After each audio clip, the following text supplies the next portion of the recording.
আল্লাহু আকবার। নবীর উম্মত হইলেন যে আপনার এই আসুস না যারা বলেন আল্লাহু আকবার। আল্লাহু আকবার। এরা দাঁড় করে দেবো বাজার তুই ওয়াজ করবি তোমার প্রেমে পাগল হইয়া রে হুসাইন আসলাম আমরা মাহফিলে দাও না দেখা গো কথা বলেন ঠিক না ঠিক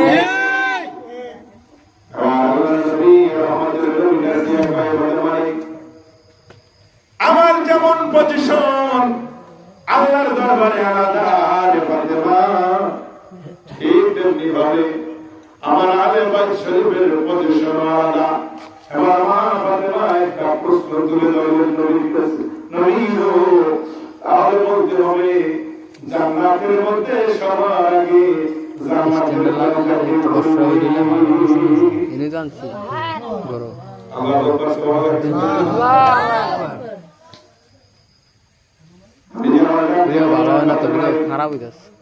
তুমি বলো জান্নাতের কড়া সর্বপ্রথম কি করবে?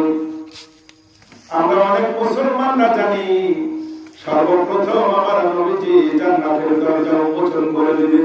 হে দুনিয়ার মানুষ, নবী এবং আলে বাইতের কিতাবের মধ্যে আছে কিতাবুল আম্বিয়া বুখারী শরীফ মুত্তাফাকুন হাদিস আল্লাহর হাবিবের পরিচয় টুকরা হযরত মাওলানা আলী কারামাল্লাহু ওয়াজহুহু আল্লাহু আকবার। তিনি বলেন সুন্দর কইরা বলে দিয়েছেন জান্নাতের কড়া দুনিয়ার কোন নবী নয়, দুনিয়ার কোন মানুষ নয়, স্বয়ং আমার নবী নয়।